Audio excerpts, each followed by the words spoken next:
¿Cómo están? Bienvenidas, bienvenidos al País que Queremos, este programa de TVN, Canal 24 Horas, donde todas las semanas vamos revisando el trabajo de la Convención Constitucional en aras de lo que va a ser el plebiscito, la propuesta de nueva Constitución y también los distintos temas que han estado trabajando arduamente las comisiones de esta Convención Constitucional. Uno de ellos, los derechos sociales, los derechos fundamentales que vamos a estar revisando con nuestro panel de convencionales que vamos a presentar de inmediato aquí en el País que Queremos.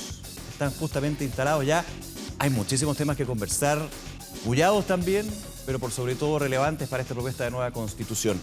Catherine Montalegre, muy buenos días. Buenos días, muchas gracias por la invitación. Bienvenida al programa. Yanis Meneses también, ¿qué tal? ¿Cómo estás? Muchas gracias por la invitación, muy bien, agradecida por hoy día estar compartiendo con usted. Y Matías Orellana, bienvenido Matías, gracias por acompañarnos aquí en el País que Queremos. Muchas gracias, muy contento de estar aquí el día de hoy junto a usted y poder hablar temas tan importantes para el futuro de nuestro país. Integrantes de la Comisión de Derechos Fundamentales, que puede sonar quizás un concepto de alguna manera algo lejano, pero todo lo contrario. Son claves los derechos sociales, vamos a estar comentando. Y primero, Catherine, a modo general, antes de comenzar con los distintos puntos en el tiempo que tenemos, que para todo el trabajo que han hecho puede hacerse escaso, pero ¿cómo evalúas lo que ha sido el trabajo próximo a lo que va a ser ya la entrega del informe de la Comisión de Derechos Fundamentales al Pleno para poder deliberar? A ver, si lo tengo que resumir, yo creo que ha habido un gran esfuerzo por poder llegar o tratar de llegar a acuerdos, pero no se ha logrado. No ha habido acuerdos transversales, se han planteado ciertas posturas que muchas veces dejan en evidencia que se quiere poner primero el ánimo ideológico antes que lo que los chilenos están efectivamente solicitando. Lo vimos, por ejemplo, en materias de seguridad social, lo vimos también en salud y lo vimos también finalmente en educación. Así que esperemos prontamente podamos llegar a acuerdos en el Pleno, pero va encaminado en ese sentido la Comisión de Derechos Fundamentales. Yanis, no se han llegado a acuerdos, según Catherine. ¿Cómo lo ves tú? Bueno, yo como coordinadora de la Comisión de Derechos Fundamentales ha sido un trabajo muy intenso. Creo que decir no han llegado a acuerdo es ser muy imprecisa, ¿no? Los acuerdos tanto en la Convención como en la Comisión han sido por acuerdos mayoritarios de la Comisión. Sí, ahí me tengo, dice Catherine, transversales. Lo hemos visto también en otras comisiones, por ejemplo, del sistema político. Claro, una cosa es ser transversal y otro que sea unánime, ¿no? Son cosas distintas. Por supuesto que hay un sector de la Convención Constitucional minoritario que no va a sumarse a esa unanimidad, ¿no? Pero podemos decir que, por ejemplo, en nuestro último informe tuvimos votaciones con más de 103 votos. Y 103 votos, o sea, poner de acuerdo a 103 constituyentes con distintas visiones, porque también tienden mucho a decir que la izquierda fuera solo una. Hay una multiplicidad de izquierdas dentro de la Convención Constitucional y ese esfuerzo que se ha hecho por ponernos de acuerdo en todo este tiempo se ha graficado en, por ejemplo, el último informe donde tuvimos, de hecho, por ejemplo, algunos derechos que fueron aprobados por más de 103 votos. O sea, decir que no hay acuerdos transversales yo creo que es bastante impreciso. Y estoy muy contenta con el trabajo que hemos logrado realizar. Yo como constituyente de movimientos sociales también estoy muy atenta a lo que va a ser ahora el debate sobre los derechos sociales, ¿no? Que es decir, sobre educación, sobre salud, sobre vivienda, que ahora venimos con la votación en particular para llegar al Pleno y que ya han habido también acuerdos mayoritarios dentro de nuestra comisión con las materias de derechos sociales. Claro, conversaciones que siguen. Matías, quiero también tu opinión al respecto para entrar también a algunos puntos que son bien relevantes en lo que fue la discusión en general y particular para llegar entonces al Pleno con este informe. Mira, yo creo, lo primero que uno tiene que decir que los derechos fundamentales sin duda son el corazón, a mi juicio, de la nueva Constitución. ¿Por qué nace eventualmente este proceso constituyente? Porque los temas de derechos fundamentales son los que afectan la cotidianidad a la gente, el ciudadano de todas las regiones probablemente. Hay temas que no son naturalmente ideológicos por una diferencia, también obedecen al territorio en que uno se crió, a la experiencia de vida, por lo tanto uno tiene primero que hacer esa diferencia. Segundo, todos los temas que han quedado consagrados en el borrador de una nueva Constitución obedecen a que han tenido más de 2/3 de votación, más de 103 votos, por lo tanto ha existido un acuerdo. Respecto al tema de acuerdos transversales, yo creo que hay factores que también imposibilitan muchas veces llegar a estos acuerdos transversales. Uno, el tiempo con el que estamos trabajando, son tiempos reducidos. Obviamente requieren gran cantidad de conversación para poder llegar a ciertos criterios que son comunes. Pero también reducidos para demandas históricas también, que están contenidas en estos derechos fundamentales. Sin duda, pero yo quiero hacer también hincapié de que la ciudadanía en este proceso fue democrática, eligió a los representantes, eligió una mayor cantidad de gente de izquierdas, muy distintas por lo demás, tal como dice Yanis.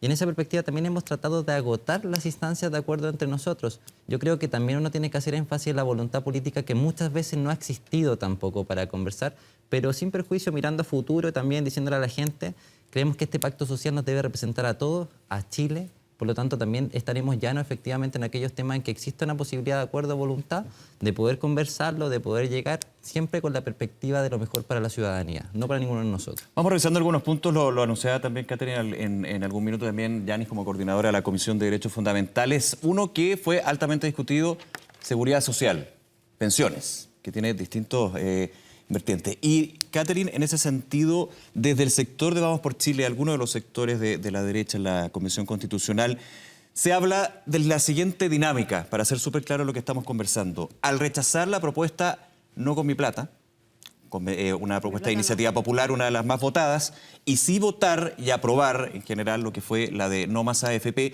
se estaría abriendo una puerta para que más adelante se puedan expropiar los fondos. Desde distintos sectores se ha dicho, a ver, aquí nadie ha votado o puesto que se van a expropiar los fondos, ¿de dónde los sacan? ¿Cómo reaccionan tú, Catherine, en ese sentido a lo que ha sido una discusión bien álgida durante la semana? Sí. Bueno, lo primero es señalar que cuando yo hablo de que no han existido acuerdos transversales, lo vimos también en la aprobación del informe de la Comisión de Derechos Fundamentales, que solo se aprobó un 28% del informe, porque Yanis decía, no, con 103 votos nos aprobaron normas, sí, pero el 77% fue rechazado, solo eso. Y lo segundo, señalar que claramente en este sentido los chilenos han planteado una postura totalmente clara respecto de los fondos de pensión y han señalado que son ellos los que quieren elegir quién administre sus fondos y ellos ser propietarios de sus fondos previsionales. Entonces, en el Pleno, primero, se rechazó una indicación que planteaba expresamente que los trabajadores serían dueños de sus ahorros previsionales. Fue rechazada. El segundo hecho es que se rechaza una indicación en donde se plantea que el Estado no puede expropiar los fondos de pensiones. Y luego vamos a la Comisión de Derechos Fundamentales. En la Comisión de Derechos Fundamentales se presentan diferentes iniciativas, 16, que trataban los temas relativos al derecho de seguridad social. Y en este se rechaza la iniciativa Con mi plata no, que fue la más apoyada, pero también la iniciativa Con mi plata y punto. Dos iniciativas que lo que buscaban eran resguardar la propiedad de los ahorros previsionales de los trabajadores y segundo, establecer que sean los trabajadores quienes decidan dónde administran sus fondos. Luego se aprueba, ¿cierto?, la iniciativa No Más AFP, que establece un sistema de reparto solidario. Y bueno, aquí lo que hay que decir claramente, que en ningún sistema de reparto los trabajadores son dueños de sus ahorros. Entonces, si se aprueba este sistema, los trabajadores dejan de ser dueños de sus ahorros y el único administrador es el Estado. Entonces, ¿qué estamos esperando? ¿Que la Convención establezca no le vamos a robar los ahorros previsionales a los trabajadores? Eso no va a pasar. Pero sí hemos visto diferentes hechos que indican que la Convención Constitucional no ha tenido la voluntad de establecer que los ahorros previsionales son de los trabajadores, que no se les pueden expropiar y que ellos tienen la libertad de poder determinar quién los va a administrar. A juicio tuyo, ¿se abre la puerta para entenderlo? Totalmente. Porque de lo contrario, ¿por qué no lo aseguraron? Yanis, como coordinadora también de la comisión, Sí. y creo que muchos también dentro de ese argumento que entrega Catherine, ¿por qué no se aprobó algo que desde la lógica que los fondos son de los trabajadores, de que no se van a expropiar, por qué no se aprueba y finalmente se da por entendido así? Sí, yo quiero ser súper clara para quienes nos están escuchando. Y también lo dije el otro día, mucha tranquilidad a las trabajadoras y trabajadores de nuestro país, porque en la Convención Constitucional no hay ninguna iniciativa que hable de expropiación de fondos de pensiones. Eso no es así. ¿Qué ha hecho algún sector de la derecha en la Convención Constitucional? Una práctica de mala fe, una práctica que a mi juicio es deshonesta y que lo que han hecho es, en otras materias, poner indicaciones, es decir, normativas que apuntan a otros derechos, como en el caso de seguridad social y el caso de educación, porque también hoy día vimos en una materia de educación en el Pleno de la Convención, indicaciones que apuntan a elementos, por ejemplo, que se iban a expropiar los fondos de pensiones. Por supuesto que el Pleno de la Convención iba a rechazar esa indicación, porque estábamos hablando de otra materia. ¿Por derechos de propiedad? Estábamos hablando de expropiación en términos generales. Entonces, lo que ha hecho un sector de la Convención Constitucional, como digo, una práctica de mala fe, porque aduce a esto, no a la confusión. Saben muy bien esos convencionales que recién estábamos hablando en la Comisión de Derechos Fundamentales, estábamos hablando de las materias de los derechos sociales, que es educación, vivienda, salud, entre otros. y van y suben indicaciones al Pleno donde estábamos hablando de los derechos civiles y políticos, suben estas normativas. Entonces, para mí es una práctica deshonesta porque produce esta confusión. Yo ya he sido bastante clara y lo hemos dicho desde distintos lugares que estén tranquilas y tranquilas las y los trabajadores, porque de hecho lo que vamos a propender nosotros en la convención es a generar efectivamente un sistema de seguridad social que permita acabar con la miseria en la cual están hoy día las y los pensionados. Y ojo que también va a ser muy relevante lo que se establezca en términos de la propuesta de nueva Constitución, pero también la bajada de ley desde el legislador y reformas previsionales que van a estar supeditadas, ojo, a esto que estamos conversando. Y ahora, antes de ir con Matías y tomando lo que mencionaba Catherine, y para ser súper claro en eso, Yanis, ¿cómo se asegura de que no se pueden expropiar los fondos de pensiones en lo que se está discutiendo dentro de la Comisión? Lo que pasa es que hoy día estamos generando, como bien tú decías, un marco normativo que permite efectivamente a lo posterior ver cómo va a ser este sistema, ¿no? Pero lo principal tiene que ver con de hecho que Catherine lo decía, ¿no? Un sistema solidario. ¿Por qué hablamos de un sistema solidario? Porque hoy día este sistema que tenemos actualmente, que es la capitalización individual, es decir, que cada uno ahorra sola y solo a raíz en lo largo de su vida. ¿Qué genera hoy día? Que hayan pensiones miserables, que haya gente que no se puede pensionar, de hecho, porque ¿qué hacen las personas hoy día cuando llega el momento de pensionarse? Siguen trabajando, y siguen trabajando hasta que mueren, porque hoy día no tenemos un sistema que permita que después en tu vejez puedas desarrollarte. ¿En qué momento las personas se desarrollan en su plenitud como seres humanos? ¿En qué momento disfrutamos de la vida? Porque no hay ningún momento porque estás trabajando literalmente hasta que te mueres, porque encima esto se cruza con otros elementos, es decir, con el tema que tampoco tenemos asegurado el sistema de salud, no tenemos el derecho a salud. Vamos a ir a eso, pero para ir cerrando la idea. Asegurado, entonces, lo que yo insisto en llamar a la tranquilidad, insisto en esto, no hay ninguna normativa que hable de la expropiación de fondos de pensiones, y que va a ser todo lo contrario, va a ser un sistema que va a asegurar que cuando lleguemos a la vejez no tengamos que seguir trabajando y estar en la miseria como hoy día están la mayoría de las chilenas y los chilenos. Matías Orellana, para ir terminando con ese punto y pasar a votos que tenemos ahí. Es re difícil terminando cuando he escuchado dos opiniones bastante importantes y me voy a dar el tiempo también de responder. Sí, por favor. Uno tiene que ver con, no me gusta la caricatura de los temas, en primer lugar. Yo creo que uno cuando habla a nombre de todos los chilenos, primero tiene que dar fuente efectivamente de dónde salen estas opiniones. Yo quiero decir lo siguiente, el problema real que hoy día tenemos en Chile es precisamente lo que decía Yanis. Tenemos gente en tercera edad o en distintas situaciones de la vida con pensiones miserables, producto de un sistema de capitalización individual que viene dado por un sistema económico que venía dado también por una constitución que es neoliberalista, que plantea un sistema muy individual, muy egoísta respecto de temas de seguridad social. Yo quiero decir lo siguiente, nosotros aprobamos dos normas en seguridad social. Uno que tenía que ver con normas AFP, tal como lo dijo Catherine, en ninguna parte de la norma habla de expropiación, lo primero que quiero decir. Lo segundo, una norma convencional constituyente que tiene que ver con precisamente con un sistema de seguridad social público que habla de un financiamiento que tiene que ver por parte de los empleadores y por parte de los trabajadores y que habla incluso de cómo pueden ser parte de la administradora de fondos de pensiones, en este caso no las AFP, pero del sistema sí integral, por ejemplo, los trabajadores y los sindicatos. Quiero hacer una diferencia. El tema de con mi plata no, nosotros tenemos que elegir normas generalmente base en la metodología de trabajo para ir introduciendo indicaciones. ¿Por qué con mi plata no? Porque nosotros creemos que en esa normativa había, por ejemplo, una perspectiva más de la capitalización del dinero que, por ejemplo, respecto del financiamiento del sistema. Creíamos que había una norma mejor, por ejemplo, como la de normas AFP, que era respecto a nuestros intereses y con la que creamos nosotros. Yo creo que uno, cuando ingresa, por ejemplo, una indicación relativa a una prohibición específica en pleno referente a no expropiar los fondos provisionales, nosotros estamos dispuestos a poder discutirla, a conversarla, pero en el contexto de propiedad, solo hablar de fondos de pensiones es una metodología jurídica que no corresponde a ninguna constitución del mundo. De igual manera, yo quiero señalar lo siguiente, para expropiar cualquier bien en Chile, según lo que hemos estado discutiendo en la comisión, tiene que ser el legislador quien a través de una ley y a través de una discusión democrática por lo demás, respecto a los representantes que han sido elegidos por la ciudadanía, quienes fijen, por ejemplo, los criterios para expropiar como una excepcionalidad. Ya, criterios, procedimientos y también compensaciones para. O más bien, el cierre, digamos, de la expropiación. E incluso hablar de expropiación, por ejemplo, implica redistribución de un justo precio. Expropiar fondos previsionales, incluso en ese concepto jurídico, implicaría, por ejemplo, indemnizaciones. Por lo tanto, es absolutamente burdo, absurdo. Y quiero hacer mención lo siguiente, respecto a lo que hemos mencionado esta semana y respecto de las portadas que han tenido algunos diarios respecto a la expropiación de los fondos de los trabajadores. Es una caricatura, una irresponsabilidad y mentirle descaradamente hoy día a los chilenos solamente con el efecto de generar un temor infundado respecto a lo que estamos discutiendo en la Convención. Quiero ir a otros temas, pero me interesa, podríamos estar estamos hablando obviamente de pensiones, estamos muy atentos a eso. Quiero ir al tema de salud.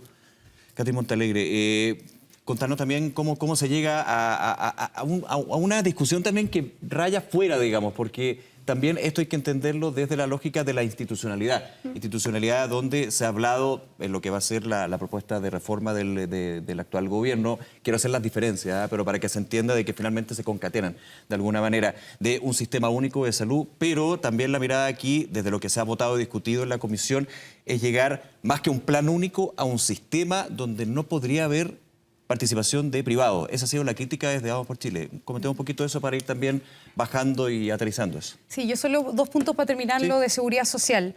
Yanis me da en el punto el señalar que hoy día se está aprobando un sistema solidario de reparto y por lo tanto en los sistemas de reparto, en ningún sistema de reparto, decírselo a la ciudadanía, existe propiedad sobre los fondos de pensiones. Así que no estamos mintiendo y lo segundo lo acaba de señalar el convencional Orellana, no más AFP, se condecía con nuestros intereses. Lo dijo él claramente, no se condecía con la voluntad mayoritaria de las personas que apoyaron la iniciativa Con Mi Plata no y Con Mi Plata y punto. Así que cerrado ese tema, respecto de salud se aprobaron 3 iniciativas y lo que más preocupa es que cuando un familiar se enferma, lo único que uno espera es que éste pueda acceder a la mejor salud, que no tenga que esperar para un mejor tratamiento, para los medicamentos, etc. Pero vemos cómo de las normas que se han aprobado no ponen el foco en entregar una mejor salud o una mejor calidad, sino por el contrario en establecer primero o lograr aumentar las listas de espera, por ejemplo, en más gastos para los ciudadanos y en menos calidad. ¿Y esto por qué? Porque se establece en una de las propuestas de las 3 que se aprobaron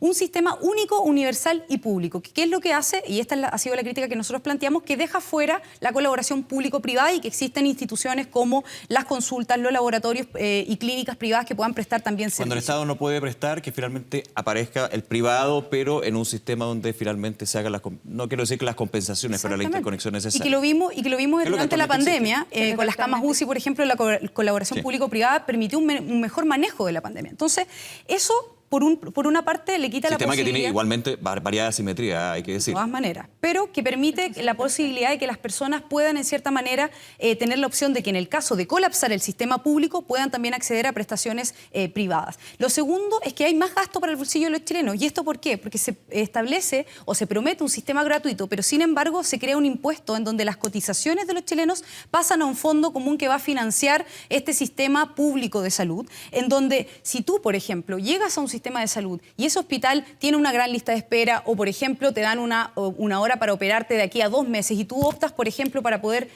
solventar esa necesidad de salud en un sistema privado, tú vas a tener que pagar el doble. ¿Por qué? Porque al acceder a un sistema privado no puedes acceder a tus cotizaciones ni al financiamiento estatal. Entonces, ¿qué es lo que pasa? Cuando tú no puedas acceder o no tengas opción de acceder a un sistema público, ya sea porque hay grandes listas de esperas, porque no está el tratamiento que tú necesitas, etcétera, vas a tener que ir obligadamente al sistema privado y pagar doblemente por este servicio. Y finalmente, volvemos a lo mismo, cuando tú impides que el privado pueda participar en la colaboración con lo público para entregar estas prestaciones de salud, lo que haces es impedir que las personas también puedan acceder, obviamente con los recursos necesarios, a una mejor salud, sobre todo en las regiones y en los sectores más aislados. Yanis Meneses. A ver, primero decir que estamos en el proceso de deliberación y de la creación de las normas constitucionales pasan por distintos momentos. Estamos en un primer momento donde se hace esta votación en general en la comisión, donde como en palabras simples es el texto por el cual vamos a trabajar y vamos a robustecer esa propuesta que va a llegar al Pleno. En el Pleno es el Pleno realmente quien decide si esas propuestas van o no al texto constitucional. Pero decir primero que nuestro objetivo o lo que hemos mirado nosotras, al menos desde movimientos sociales, es primero escuchar a las organizaciones de trabajadoras y trabajadores que están metidos en estos temas en particular. Y en el caso de salud, de hecho, aquellas normativas que fueron aprobadas fueron construidas por quienes más saben de cómo funciona hoy día la salud pública de nuestro país, es decir, las organizaciones de salud que construyen estas normativas. Y lo que nosotros estamos diseñando es que el Estado tenga un rol central y garante en materia de derechos sociales. Porque ¿qué pasa hoy día? O sea, es cuestión de que cualquier persona que me esté escuchando ahora sabe que no tenemos la posibilidad de elegir el sistema de donde queremos atendernos. ¿Qué pasa cuando nos enfermamos hoy día? La mayoría de los chilenos y chilenas lo que tienen que hacer es un bingo para poder costearse alguna operación de cualquier tipo. Eso es lo que pasa en general, que tenemos que apelar a la solidaridad. Por eso cuando hablamos de un elemento de solidaridad como un elemento central y un principio, tiene que ver con eso, con que nos necesitamos unos a otros. Nosotros estamos generando una mirada donde el Estado tenga un rol garante de los derechos sociales. No estamos diciendo que en ninguna materia, no solamente en salud, no estamos diciendo que los privados no existan. ¿Habría participación de privados?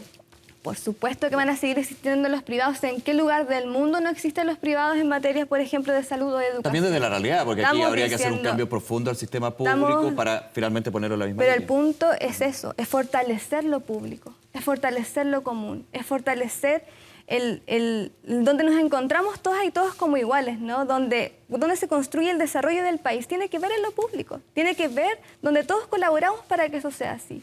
Entonces lo que nosotros estamos diseñando es un sistema efectivamente donde el Estado se haga responsable, porque hoy día, o sea, las listas de espera, por favor, o sea, no me van a decir que ahora van a aparecer las listas de espera convencional Montalegre. No, o sea, pues eso es lo que y las van a existe ocultar. ahora. Y eso es lo que existe ahora porque el sector, por supuesto, del que representa la convencional, no ha propuesto nada distinto para que eso suceda de otra manera. Toma un segundo ahí para la réplica. Lo que han hecho constantemente en todas las materias ha sido no proponer nada nuevo que cambie el sistema como funciona hoy día. O sea, me van a decir que con más privados se va a mejorar la salud pública hoy día en Chile. Toma un segundo ahí para la réplica, porque estamos muy bien corto, apretados. Sí. muy corto. Hoy día se habla de que el Estado va a ser el gran garante y preguntémonos si lo ha sido en los últimos 30, 40 años. Solo eso, las listas de espera hoy día no dan para más, van a seguir siendo abultadas y por otro lado nosotros hemos propuesto un sinnúmero de iniciativas constituyentes, hemos apoyado un sinnúmero de iniciativas populares y hemos presentado cientos de indicaciones para mejorar las normas que ellos mismos han presentado. Mateo Orella. Bueno, pongo énfasis en lo siguiente. Primero, ustedes ven lo difícil que es llegar a acuerdo porque tenemos posiciones muy distintas respecto a algunos puntos. Hay resistencia al cambio importante. Yo creo que aquí en la discusión previa se ha puesto énfasis solamente respecto al financiamiento, sobre la protección de los intereses de los privados, pero insisto, que hay problemas. Hay problemas en que la ciudadanía y tenemos que generar un cambio de paradigma. ¿Cuál es el cambio de paradigma que queremos generar? Relativo a que hoy día más que la preponderancia del recurso de una persona para acceder a salud tiene que ver con la necesidad misma. ¿En qué me refiero? Una persona con situación de urgencia que recurre al sistema público probablemente tiene que ir a una lista de espera de muchos meses. ¿Cómo podemos abordar esto? ¿Cómo le podemos dar una eficiencia que esa persona obtenga una salud de calidad y efectivamente no tenga que lidiar solo con la precariedad de su pobreza muchas veces? Matías, perdón. ¿Podríamos pensar en garantizar el derecho? No, mira, porque tiene una que ver... cosa es que tenga la opción, pero finalmente de que efectivamente... Tiene que ver con un cambio de paradigma que hoy día hablamos casi como una libertad de elegir un sistema público o privado. Hoy día garantizamos salud. Ese es el cambio de paradigma que queremos crear. ¿Cómo lo garantizamos? Si en Chile existe una cotización obligatoria por parte de todos, bueno, eso hoy día va al sistema público. Eso es lo que queremos garantizar para generar una mejor salud pública en que hoy día la preponderancia de cómo se atiende a la gente no es quien tiene el recurso, es quien tiene la urgencia. ¿Van a seguir existiendo los privados? Sí, van a seguir existiendo los privados.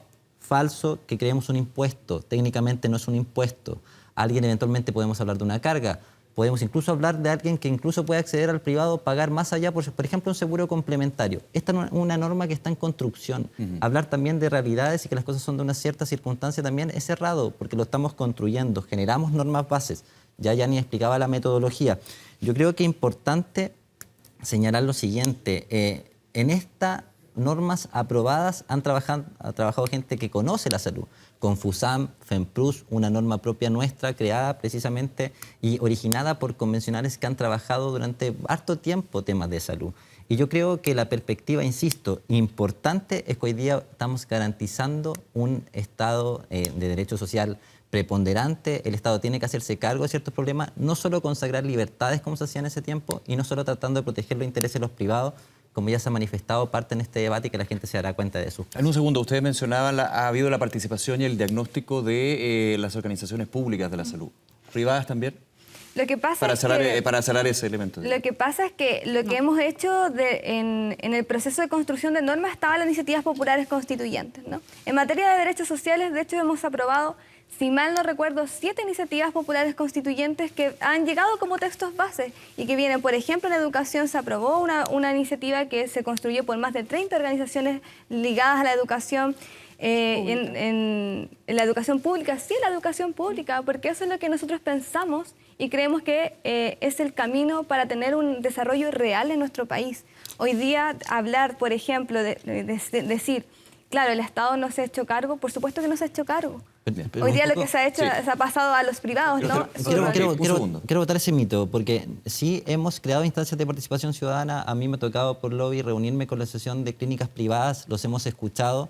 Efectivamente, quiero dejar el factor de que nosotros no consideramos que los privados no puedan aportar a este sistema que estamos creando, pero de una manera integrada, efectivamente, al sistema público. Matías Orellana, Yanis Meneses, Catherine Montalegre, se nos acaba el tiempo, muchísimos temas que me quedan ahí, pero bueno, esperemos tener otra opción, otra instancia también para conversar. Muchísimas gracias. Muchas gracias. Gracias a Un ustedes. excelente día, todo el éxito.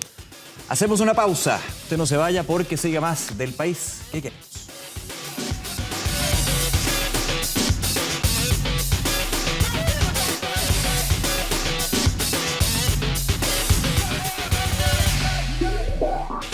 Regresamos al país que queremos. ¿Cómo está quedando la propuesta de nueva Constitución? Sección donde con nuestros expertos vamos revisando y bajando lo que ya son las normas que han sido aprobadas en el Pleno de la Convención Constitucional.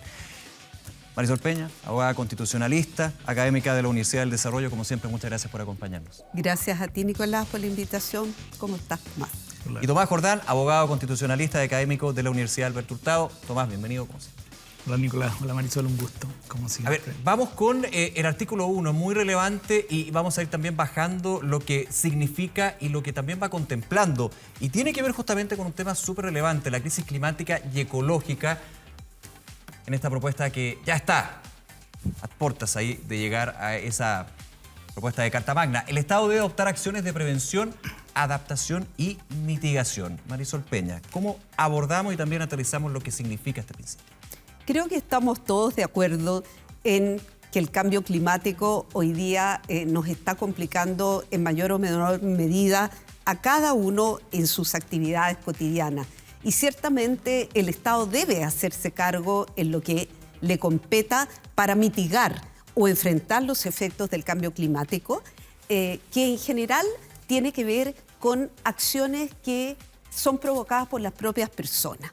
Ahora bien, hay una importancia, a mi juicio, muy relevante en el hecho de que se recoja en la Constitución estos deberes del Estado, porque hasta ahora todo lo que tiene que ver en general con la protección del medio ambiente o enfrentar el cambio climático ha sido soft law, derecho blando, recomendaciones a los estados para que en la medida de lo posible lo vayan aterrizando en sus respectivas políticas. Me parece a mí que el hecho de consagrarlo en la Constitución puede importar que el Estado sienta que tiene deberes más perentorios de avanzar en esta materia. Sigo, Salina Tomás, pasando a lo que es garantizar finalmente lo que es este combate al cambio climático, pero no solamente eso, a la crisis climática que vive el mundo. Sí, yo creo que hay un tema muy relevante en la consagración, básicamente porque llevas a la Constitución la crisis climática y ecológica, es decir, conjuntos de factores que nos están llevando al calentamiento global, desertificación, crisis hídrica, y por lo tanto se está relevando este asunto. Y esto no es menor, porque la Convención parte su trabajo declarándose en crisis climática y en alerta climática. Y aquí nos va a fijar una línea muy rectora el nuevo texto constitucional, como lo medioambiental, como lo climático es un eje rector y de principio fundante el nuevo texto constitucional. Vamos a ir a la siguiente gráfica con un punto que también tuvo una importante discusión en la Comisión de Medio Ambiente y tiene que ver con los derechos de la naturaleza, el derecho que tiene la naturaleza y también, de alguna manera, esa bajada que vamos a estar comentando con nuestros expertos aquí en el país que queremos. El artículo 4 de los derechos de la naturaleza tiene derecho a que se respete y proteja su existencia, regeneración, mantención y restauración de sus funciones. Es parte de lo que entrega este articulado y lo seguimos también viendo con el artículo 9, que tiene mucho que ver y de alguna manera vamos a estar comentando, porque es como el causa-efecto, la fórmula. Se restringirán algunos derechos y libertades para proteger el medio ambiente. Eso es lo que dice el artículo 9. Marisol, quedémonos primero con el artículo 4 de los derechos de la naturaleza. Regeneración, proteger la existencia es también un efecto, digamos, de esta garantía que tiene el Estado y que comentábamos al comienzo, ¿no? Una de las cosas interesantes de esta norma es que innova constitucionalmente abriendo el ámbito de lo que llamamos los sujetos de derecho. Tradicionalmente, el sujeto de derecho por excelencia fue la persona, el ser humano individualmente considerado, y la Convención abre la posibilidad de que existan otros sujetos de derecho como la naturaleza, que es el conjunto en el fondo de seres vivos, entre los cuales nos encontramos nosotros los seres humanos, pero que no somos los únicos. Por lo tanto, esto va a levantar varias interrogantes, quiero decirlo desde ya. En primer lugar, ¿cómo se van a ejercer y por quién esos derechos? En la Constitución ecuatoriana, como la naturaleza es algo abstracto y no puede concurrir a un tribunal, puede ejercer los derechos correspondientes a la naturaleza un conjunto de personas que sienta que de alguna manera se está afectando la naturaleza. Aquí igualmente, con esta propuesta, yo lo entiendo, Marisol, tú me corriges, el representante de la naturaleza sería el Estado, ¿no? Puede ser el Estado o pueden ser también los colectivos, ¿verdad? Un conjunto de personas que no tengan necesariamente una personalidad jurídica, por ejemplo, una ONG medioambiental, ¿por qué no? Que recurra a los tribunales señalando que conforme a la Constitución la naturaleza tiene derechos, pero se levantan interrogantes, creo que muy importantes, que van a tener que ser abordadas posteriormente por la vía legal. Y por eso uníamos también con el artículo 9, y uno podría hablar de derechos y deberes, aquí deberes del Estado y la posibilidad de establecer, tomar restricciones al ejercicio de determinados derechos o libertades para proteger al medio ambiente y la naturaleza. Uno entendería que esta restricción, por ejemplo, iría a no tener fuentes contaminantes, pero también se puede ampliar esto. Sí, yo ahí sigo a Marisol en lo innovador que es tener a la naturaleza como un sujeto de derecho en la cual puede ser el Estado, pueden ser los privados, pueden recurrir en su favor. En general, lo que se ha hecho en el derecho comparado, por ejemplo, recuerdo Colombia, es que las cortes han dicho un río, como es parte o es la naturaleza, de ser objeto de protección, y ahí puede establecer ciertas limitaciones a otros derechos. En este caso se establece que, y hoy día la Constitución vigente tiene que se pueden establecer limitaciones en razón de medio ambiente, pero esto se abre. Y por tanto, otros derechos como la propiedad, la libertad personal, por decir alguno, o la misma libertad empresarial, podrían ser restrictivos o contorneados, limitados para amparar o proteger la naturaleza. ¿Podrían entrar en conflicto, no, esos derechos? Pueden entrar en conflicto y ahí hay una técnica muy jurídica que se llama ponderar derechos que valen lo mismo, por lo tanto, de acuerdo al caso, vas a determinar cuál prima en ese caso concreto. La Marisol fue exministra y ella lo podrá explicar mejor que yo. Vamos a pasar a la próxima gráfica, y estamos ahondando en lo que son las propuestas que pasan a la nueva Constitución, al proyecto de nueva Constitución de la Convención Constitucional, y esta es la protección constitucional de los animales. Muy breve, los animales son sujetos de especial protección. Así comienza, o sea, deja bastante claro lo que es de alguna manera el contexto constitucional y la garantía que se entrega a los animales. Debe protegerlos reconociendo, esto es muy debatido, su sintiencia y el derecho a vivir sin maltrato. Tomás. Sí, este es un derecho, a ver, hace años ya viene todo un movimiento en pro de la protección animal, y me parece que ha llegado al texto constitucional, lo cual nos presenta varios desafíos, porque los contenidos tienen que ver con, uno, es objeto de especial protección por parte del Estado y por todos los poderes públicos, pero dos, que tienen que ver con su sentir, por un lado, que es su sintiencia, y que no son libres de maltrato. Y ahí creo que hay una pega bien profunda que va a tener que hacer desarrollar el legislador, sobre todo, qué entender por cada una de estas cuestiones y cómo estas se van a poder conciliar con otras libertades personales. Entonces, tengo pensando no solamente en los deportes que involucran animales, sino también en la vida común, en la agricultura, cómo esto se equilibra, las formas de vida. La fabricación de alimentos. La fabricación de alimentos. Entonces, cómo se equilibran los distintos derechos y formas de vida con este derecho constitucional. Pero eso ya pensando en la bajada de la ley de ese derecho constitucional, ¿no? Claro, porque como el texto es bastante amplio, no nos define cada cosa, necesariamente el legislador futuro va a tener que ir aterrizando cada una de estas cuestiones. Y ahí está el desafío, ¿no,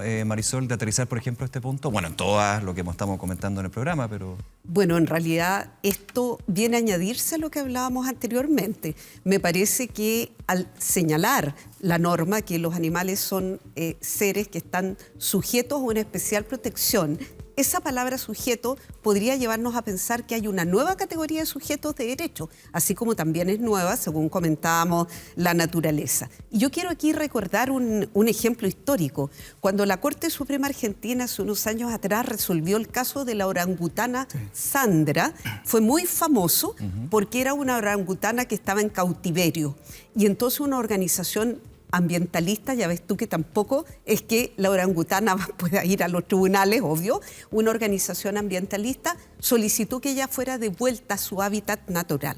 Y fue una de las primeras veces, al menos en el ámbito latinoamericano, en que se reconoció que los animales son efectivamente seres, no necesariamente sujetos de derecho, pero seres no humanos, dijo ese fallo, que merecen una protección especial del derecho. ¿Se aborda esto, perdón Marisol, con lo de la sintiencia? A eso iba.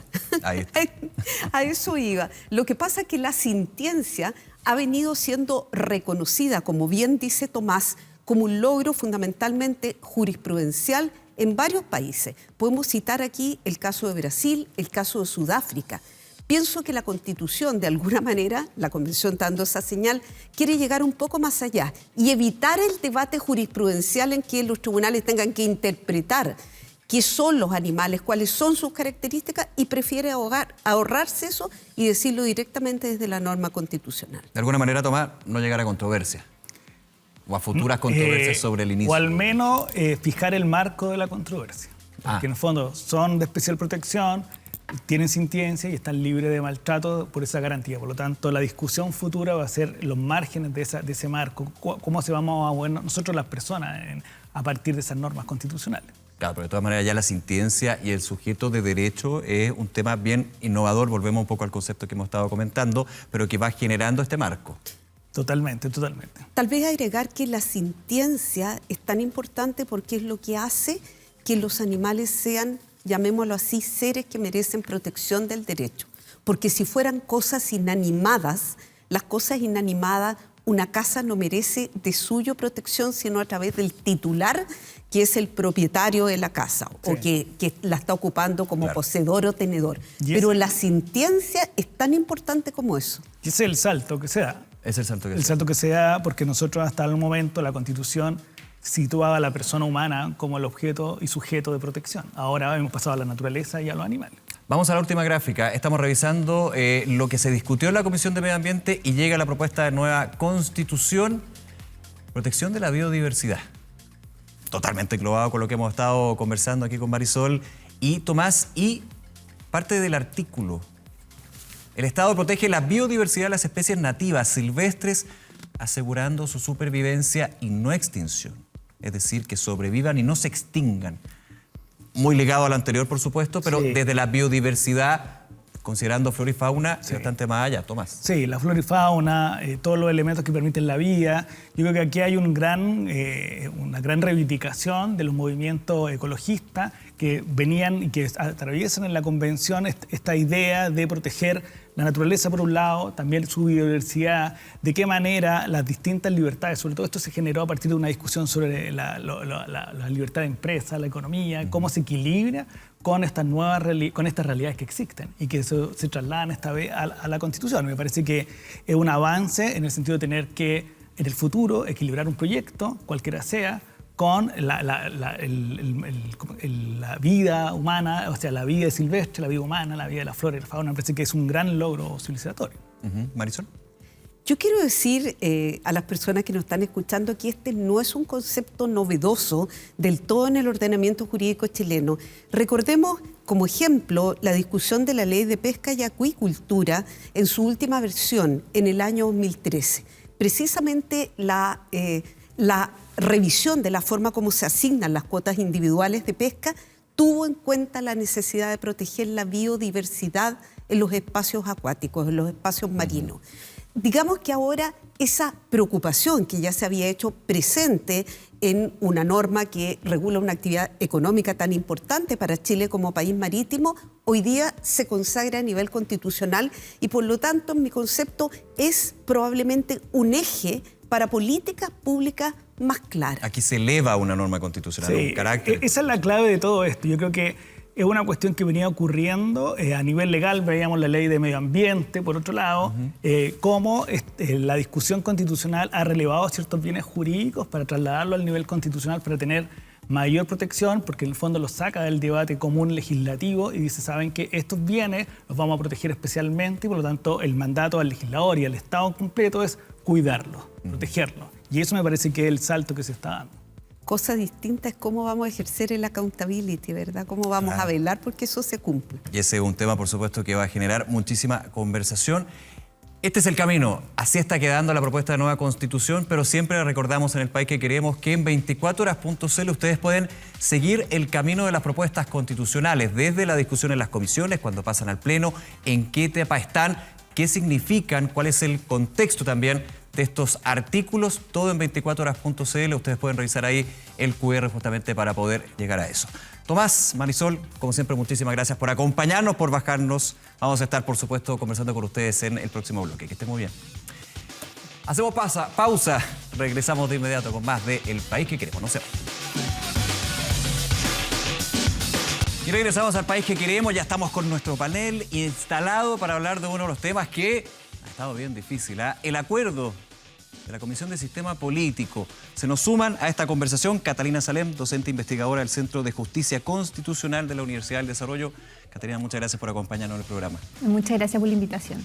Y Luis Cordero, abogado y profesor de Derecho Administrativo de la Facultad de Derecho de la Universidad de Chile, investigador senior del Centro de Regulación y Competencia desde su creación. Luis, bienvenido también al programa. Muchas gracias por la invitación. Por supuesto, Marisol y Tomás también estarán en esta conversación. Luis, quiero comenzar contigo y de alguna manera viendo lo que es este acuerdo, a menos artículos que el informe inicial, pero por sobre todo una serie de diferencias con respecto a dos temas que son bien estructurales de nuestra institucionalidad.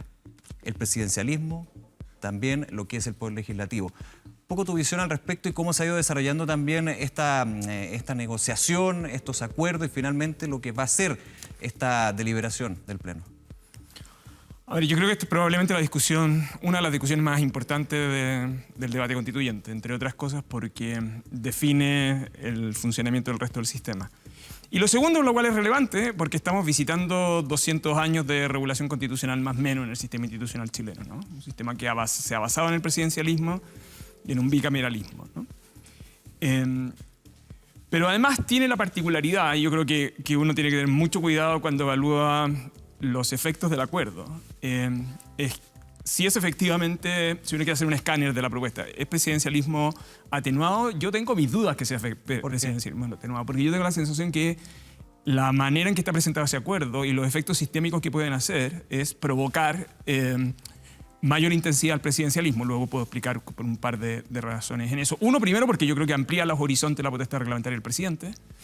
Lo segundo es porque pareciera que la estructura de ese bicameralismo imperfecto no tiene como horizonte pensar en la colaboración legislativa, sino que en otro fin, ¿no? Y eso probablemente lo que va a provocar fuertes enfrentamientos, y los fuertes enfrentamientos lo que hacen habitualmente es potenciar más la figura de los poderes normativos. ¿Dónde vendrían los enfrentamientos a tu juicio, Luis? Lo que pasa es que en los diseños institucionales de los procesos legislativos uno debiera hacer la siguiente pregunta, ¿no? ¿Cuál es su objetivo central?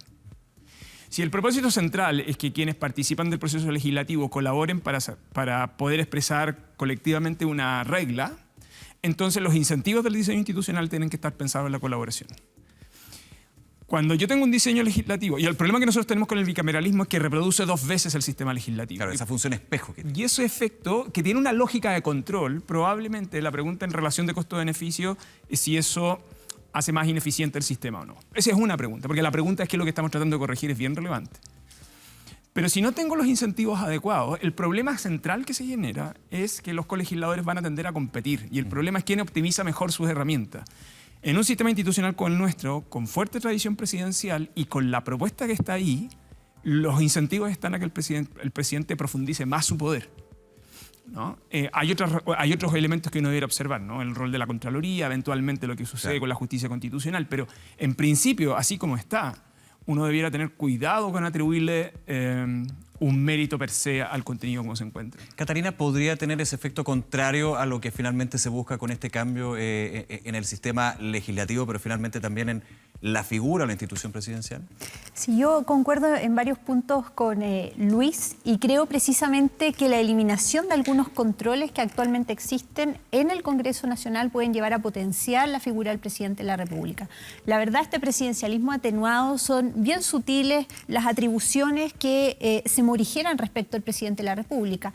Por ejemplo, en materia de iniciativa parlamentaria, se agregan algunas materias que actualmente son de iniciativa exclusiva al presidente de la República, pero con la condición de que esos proyectos de ley tienen que ser patrocinados igualmente por el Ejecutivo. Y ahí yo veo... Por ejemplo, lo que tiene que ver con gasto público. Exactamente. Que siempre es lo primero que suena. Exactamente. Hoy día, bajo la Constitución vigente, solamente el presidente de la República puede presentar un proyecto de ley sobre esas materias.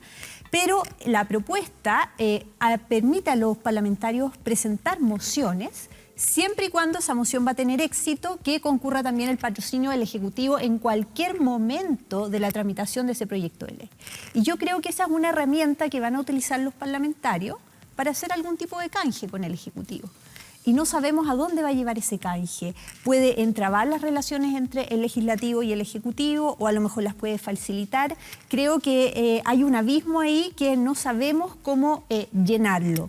Y también creo que, y esto me enfoco un poco más en la composición que va a tener el Congreso Nacional, que para mí realmente es un diseño de un Congreso unicameral. Creo que ya le han cambiado tantas veces el nombre del Consejo Regional, creo que es el último Cámara nombre. de las Regiones. Cámara de las Regiones. Va a tener un rol muy, digamos, mínimo en comparación con lo que va a ser el Congreso Nacional, esta gran Cámara. Y en ese sentido podría abrirse la puerta para algún tipo de populismo. Basta que el presidente de la República tenga una mayoría en la Cámara para que controle realmente todo el aparato estatal. Tomás, sería bueno bajar un concepto a ¿qué es el bicameralismo asimétrico? Bicameralismo dos cámaras, asimétrico. Muchos dicen, Sí. ¿lo de hoy es simetría absoluta? Básicamente que no realizan la misma labor legislativa. Y aquí hoy día sí realizan la misma labor legislativa. Un proyecto de ley ingresa o por Cámara de Diputados o por Senado y la tramitación es la misma y se cruzan en algún momento. Eso ha llevado a que se llamen que son cámaras de espejo y a ciertos defectos del modelo de tramitación legislativa. Claro, aquí había un error, perdona. Algunas veces cuando se habla del tema se dice el Senado es la revisora. También puede ser la Cámara de Audiencia. Sí, claro, porque ese es un tipo de bicameralismo en que una de las cámaras es revisora, que es una de las cuestiones que busca el objetivo, uno de los objetivos del acuerdo, que es que la segunda Cámara o la Cámara de las Regiones sea revisora de lo que hace el Congreso de los Diputados. Entonces, el modelo actual, como realizan la misma labor legislativa, se tiende a competir entre cámaras o muchas veces a que presentan proyectos de ley el mismo por cada Cámara y de repente se bloquean. Entonces, ¿qué busca el acuerdo? Yo creo que dos objetivos que medianamente se logran y medianamente no se logran. Uno es terminar con este espejo y por lo tanto transforma el Congreso o el Legislativo en un Congreso asimétrico inclinado hacia el Congreso de los Diputados, porque todo proyecto entra y sale por ahí, y eso transforma a la Cámara de las Regiones como revisora. Lo que queda pendiente es cuál es el grado de intensidad del rol de esta segunda Cámara, como representa a las regiones, tiene que realmente representar ese impacto en la discusión legislativa. Hasta ahora la representa en algunos temas, sí, pareciera ser que faltan algunas. O sea, por ejemplo, las reformas constitucionales solo conoce de algunas, cuando toda reforma constitucional tiene impacto nacional, por lo tanto debería conocerlas necesariamente todas. Y por otro lado, es lo del presidente, que lo que se quiso hacer, en teoría, es atenuar su poder. Pero ahí hay varias cuestiones que llevan a cuestionarlo. Uno, lo que decía Luis sobre la potestad reglamentaria, que se le reconoce fuertemente. Entonces, y por otro lado, tienes que este mecanismo de compartir la iniciativa exclusiva, que básicamente lo que hace es generar una tensión entre la Cámara Política y el presidente. Entonces se logra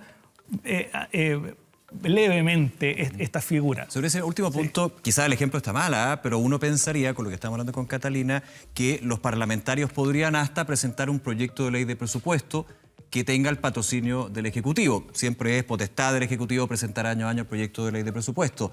Aquí se podría llegar de alguna manera a un tipo de acuerdo. Voy con Marisol en ese punto, que creo que es bien relevante en términos de cómo va rayándose la cancha y cómo se reglamenta.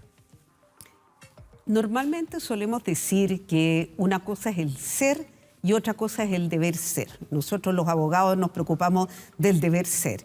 Y yo creo que efectivamente los abogados que están presentes en la convención y muchos de los asesores que tuvieron injerencia en este acuerdo están pensando en lo que tú dices, Nicolás, en que va a haber consensos, en que va a haber acuerdos, sobre todo en estas leyes que son de concurrencia presidencial, entre las cuales se encuentran las leyes de gasto público.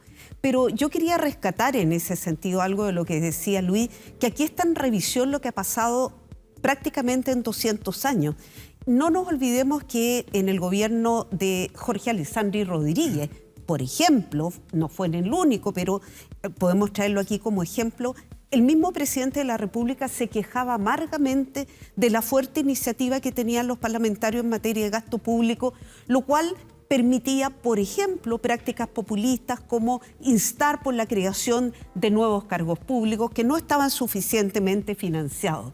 Por lo tanto, tenemos una historia que yo creo que hay que precaver en el sentido de que si estas normas se van a aprobar y van a llegar efectivamente a aplicarse, ojalá que insten al consenso. Yo personalmente lamento ser negativa en mi apreciación porque con lo fragmentado que está el panorama político, y no nos olvidemos que la Convención también está instando esta misma Comisión de Sistema Político porque haya asociaciones políticas y no solo partidos, que además tengan un umbral mínimo, ojo, del 3%, para que nos entiendan las personas que nos están escuchando, significa que no tienen derecho a escaños y eventualmente que no pueden seguir subsistiendo en la competencia política, que no alcanzan un 3% del total de los votos válidamente emitidos. Pero sin perjuicio de aquello, va a haber gran fragmentación. ¿Cómo se van a producir esos consensos, verdad, entre los representantes en el Parlamento y el presidente de la República? En algún minuto en el año legislativo anterior se hablaba del parlamentarismo de facto, era un poco la crítica que existía en algunos sectores. Luis Cordero, ¿también compartes esa mirada negativa de Marisol Peña, un poco en lo que estábamos comentando al comienzo, en este sistema que de alguna manera llega a esos puntos de controversia, ¿no? No, no soy negativo, en general soy optimista. Pero yo creo que Marisol hace un punto que yo creo que es conveniente tener en consideración. Este acuerdo toca 3 traumas del sistema institucional chileno. Uno, que tiene que ver la relación del presidente con el Congreso. Y yo creo que la crisis de 1891 es el mejor ejemplo.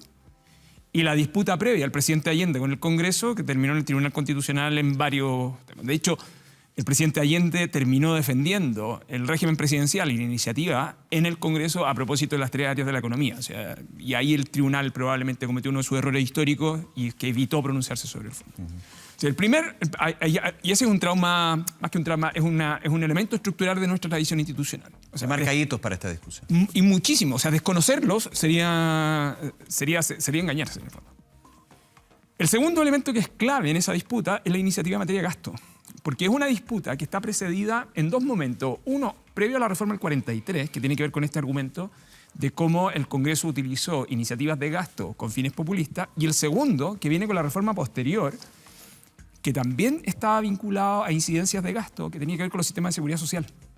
Entonces, y eso explica por qué se fueron concentrando iniciativas en el presidente de la República. Lo que pasa es que la Constitución del 80 exacerbó mucho eso y lo que generó es un Congreso completamente desafectado de ese tipo de temas. Y mira, la historia se repite, seguridad social, de exclusiva función del presidente de la República, uno de los temas también. Y el tercer elemento que yo creo que como que revela los traumas de la tradición institucional chilena, de los conflictos, tiene que ver con la representación de las regiones o de las provincias. O sea, esa es la discusión que está con 1833, es la discusión de 1925, la Constitución del 80 yo creo que no la resuelve.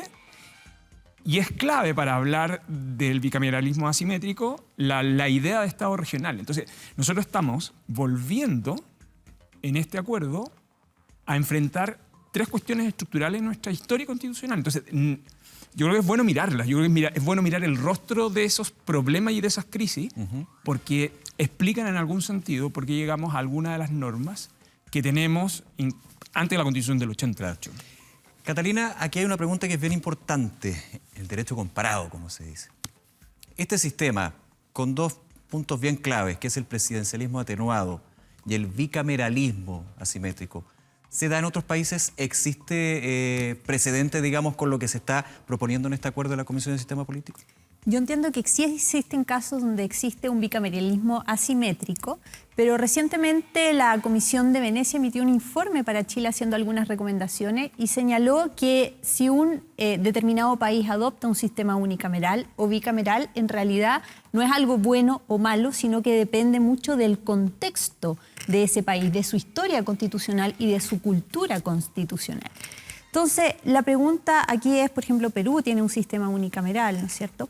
La pregunta es, bueno, ¿Chile funcionaría con una única Cámara de acuerdo no solamente a nuestra tradición constitucional, nuestra cultura constitucional, sino a lo que la misma Convención Constitucional quiere apuntar, que es el Estado regional? Entonces, ¿cómo un sistema unicameral? Igual funcionan 2 cámaras ahí.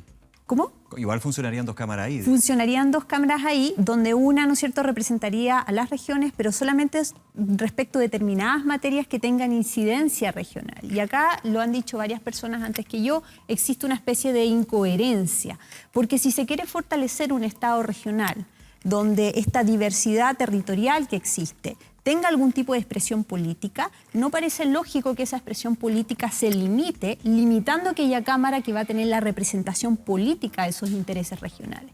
Entonces, yo creo que más que un sistema unicameral, bicameral, asimétrico, tenemos que ver si esa institución que se está diseñando va a funcionar y va a cumplir el objetivo que los mismos convencionales se están proponiendo. Al inicio de esta discusión, dentro de los otros distintos puntos, se hablaba de que las funciones de cada una, si se optaba por 2 cámaras, la función de una por sobre otra, iba a ser clave justamente para eso que estás comentando, Catalina.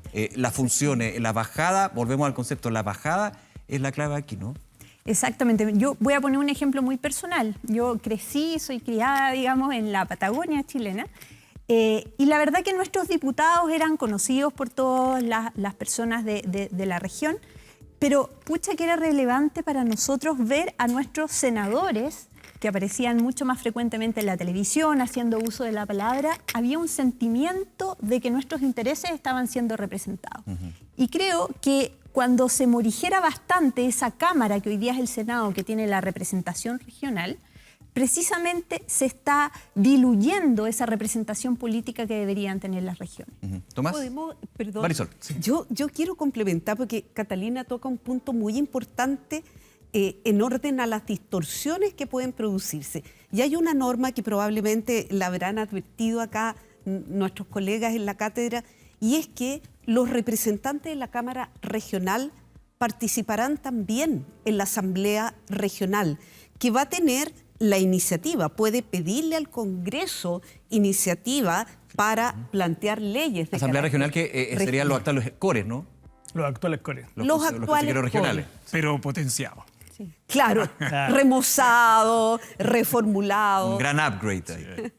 Pero ahí hay una cosa rarísima, porque estos mismos representantes de la Cámara Regional, que es lo que hoy día equivaldría al Senado, ¿verdad?, van a tener que tramitar esas leyes en circunstancias que fueron parte de su gestación. De alguna manera, es como diríamos en términos jurisdiccionales, Luis es muy experto en el seguimiento de la jurisprudencia, es como ser juez y parte. Entonces, yo quería apuntar eso frente a lo que Catalina precisa, que es muy interesante, porque no está claro cómo se puede resolver una distorsión como la que se puede generar a partir de esa norma. Tomás. Sí, yo creo que hay que tener a la vista 2 cosas. Una, que no se puede hablar del modelo nuevo desde el actual modelo, que es un Estado unitario, por ejemplo. Como el Estado se ha definido como regional, en la cual va a ser más empoderado tanto el Ejecutivo como el Legislativo, o esta Asamblea Regional, que es una pseudo-legislativa en realidad. Eso tiene que impactar directamente en la estructura del Legislativo Nacional.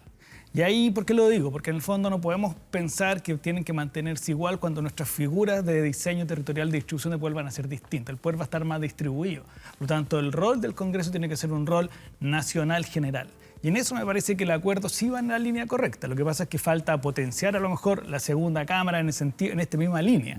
Pero nosotros no podemos esperar que cumpla la función que cumple hoy día cuando vamos a tener regiones autónomas con mayor poder de toma de decisiones político, administrativo y financiero. Entonces, ese es el equilibrio que hay que buscar. Y eso quiero ir, el tema del equilibrio, porque muchas veces se ha discutido esto en distintos sectores se le está dando, voy a poner un concepto, más importancia a una Cámara que otra, en términos de sus funciones, en términos de qué es lo que va a abordar. ¿Qué opinas tú un poquito de esa visión? No, lo que pasa es que acá se hace una opción de tener una cámara preeminente que es la cámara política. Todos los congresos bicamerales hay una cámara política y otra cámara que tiene un rol distinto. Las cámaras o las segundas cámaras siempre tienen una justificación. Es porque representan regiones, es porque actúan de jurado o justicia constitucional, o porque los nobles se trasladaron a esa. Entonces tiene una justificación. La pregunta es cuál es la justificación en el nuevo modelo de Estado regional de la segunda cámara, y es representar a las regiones en el impacto nacional y en el impacto regional. Esa es la discusión. Entonces, no es que una cámara valga más que otra. Por ejemplo, el modelo federal alemán tiene una segunda cámara que tiene por única función representar o discutir las leyes de impacto regional. Entonces, en un tipo de modelo tenemos un tipo de bicameralismo en este caso. Entonces, yo no haría un examen lineal entre lo que hay hoy a lo que deberíamos tener, porque básicamente nos vamos a encontrar en que el diseño va a ser disfuncional. Pero Alemania es un Estado federal. Sí, lo que quiero decir que por eso que... fue un temazo a federalismo, ¿no? Sí, por eso te digo, no solamente conoce esas leyes, por eso que esta segunda Cámara tiene una amplitud de gama de leyes que va a conocer, porque no necesariamente es un Estado federal. En ese sentido se logra cierto equilibrio. Y recordar que todas las normas se tienen que concatenar, espero estar usando bien el concepto, con otras normas, por ejemplo, que Chile es un Estado plurinacional y regionalista. Sí, y ahí está el así tema. es. Ahí está la clave de la discusión. Entonces, vuelvo a un punto. Si nosotros, ya hay una definición constitucional, si el Estado regional ya existe en el borrador de texto. Entonces la pregunta es cómo va a coordinarse ese Estado regional con un Ejecutivo nacional y un Legislativo nacional. Luis, otro punto, aprovechando el tiempo, son muchísimo, reelección del presidente. Esto también es una novedad ampliamente discutido. Se habló en algún minuto de ampliar el plazo del presidente o la presidenta para finalmente poder, por ejemplo, llevar a cabo su programa de gobierno. Finalmente no se opta por ampliarlo, pero sí por la posibilidad de ser reelegido o reelegida. Sí, pero esto es una discusión que es bien antigua entre nosotros y que tiene las alarmas, o sea, tiene partidarios y tiene detractores, ¿no? Algo de esto se discutió en la reforma constitucional del 2005, o sea, este es un tema que es muy recurrente. Yo en general, por las maneras... Hay un punto que tiene Tomás en su afirmación que yo creo que es bien relevante, y es que uno no puede proyectar el acuerdo del sistema político, y este es el acuerdo que tenemos, vamos a ver cómo se sostiene hacia adelante, pensando con las categorías institucionales que tenemos en la actualidad. O sea, hay que pensar en las categorías de distribución del poder que tenemos ya aprobadas, que es región, con mucho énfasis, el debate de comuna autónoma, y yo creo que vamos a seguir teniendo la otra discusión de otro tipo de territorios autónomos. Eso lo que hace es que aguas abajo el ejercicio de la representación está en otros lugares distintos al Congreso también. Y eso es bien relevante desde el punto de vista de los medios utilizados para ese fin. Entonces, si uno va al debate de reelección, la gran interrogante, yo soy partidario de un sistema con reelección, entre otras cosas porque permite salir de la trampa del corto plazo, en el fondo, pero ¿no? con 4 años, bueno, va a ser con 4 años, por lo menos está en el acuerdo, o debería haberse extendido a 5, 6 en algún minuto, se pensó. No, lo que pasa es que 5 fue más bien el consenso. Claro, pero lo que pasa es que en un mecanismo con reelección de 4 años, más o menos eran los horizontes temporales que incluso tradicionalmente nosotros habíamos discutido antes, en el fondo. Ahora, pero el problema de un sistema institucional con 4 años, recuerda que además nosotros lo redujimos, ¿no? Sí. Es que esa es la experiencia que hemos tenido hasta ahora. Incentiva políticas públicas de muy corto plazo. Y al incentivar políticas públicas de muy corto plazo, el problema que eso genera es un problema de inconsistencia temporal muy, muy, muy grande y por lo tanto incentivo probablemente a mucho más populismo del que uno cree con las actuales reglas institucionales.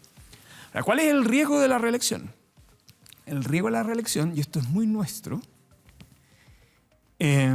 y es muy nuestro cuando uno quiere comparar. Una de las instituciones que equilibra el sistema institucional chileno se llama Contraloría General de la República. No es que sean mis obsesiones, pero siempre yo lo advierto. Y es porque es una institución que no tiene otra reproducción en las mismas condiciones que nosotros tenemos en el resto del mundo y está muy pensado en controlar el presidencialismo. Entonces, en un sistema con reelección, los riesgos son están destinados esencialmente al presidente que va a la reelección, porque los riesgos de probidad son muy grandes en el fondo, ¿no? Por el modelo de control que tenemos de legalidad y de fondos públicos. Entonces, la reelección en principio es en mi opinión, una buena noticia de consistencia temporal de política pública, pero genera otro tipo de riesgos que el acuerdo no resuelve, por cierto, y que uno debe tener en consideración y que son riesgos bastante documentados para no exponer un proceso de reelección a un conflicto permanente como si fuera un problema de probidad. Catalina, los minutos que nos quedan también sobre esta reelección que se innova en términos de lo que va a ser esta propuesta de nueva Constitución. Sí, la verdad que un sistema con reelección o sin reelección no es en sí mismo bueno o malo, sino que hay que adecuarlo a cada realidad. Yo estoy de acuerdo que acá en Chile se produciría al menos una sospecha en cuanto a la probidad. Un presidente de la República en ejercicio tiene muchos más medios para llegar a la población en una campaña electoral que un candidato que no ejerce la presidencia de la República. Es una discusión que está en Estados Unidos, pero que ya con los años y muchos años se ha vuelto muy natural esto de que el presidente sea también el candidato. Exacto. Por ejemplo, y la otra duda que a mí me produce esta propuesta es que, un presidente de la República diseña su programa de gobierno, ¿lo tiene que diseñar para 4 años o para 8 años? Entonces dice, bueno, voy a diseñar uno de 8 años. ¿Y si no sale reelegido? Claro, generalmente siempre se diseña pensando en que el mismo color político, por ejemplo, va a llegar al poder 4 años después. Pero eso sucede hoy día con los 4 años. O sea, un presidente realiza su programa de gobierno esperando que quien lo suceda sea una persona de su misma tendencia política. Esas son las dos dudas que creo me producen esa propuesta. Nos quedan unos segunditos, Marisol. A mí me preocupa el efecto político de la reelección, porque resulta que el acuerdo propone que la Cámara de Diputados y Diputadas y también la Cámara de las Regiones se renueven cada 4 años. Por lo tanto, es interesante políticamente que al cabo de 4 años el presidente de la República sea sometido a un verdadero accountability, a un proceso de rendición de cuentas por parte de la ciudadanía acerca de si lo está haciendo bien o mal. Pero en el caso de que sea reelecto con mayorías que no lo acompañan en el Congreso, ahí lo único que va a poder salvar o estabilizar el funcionamiento del sistema va a ser la personalidad del presidente de la República. Y en ese sentido volvemos al comienzo. Yo creo que Luis, cuando insinuó al comienzo de esta conversación, puede que este sistema sea más presidencialista de lo que estamos leyendo. Habría bases para pensarlo. ¿Tomás? A favor de la reelección, por dos razones. Una, o varias. La política a largo plazo me parece que es vital.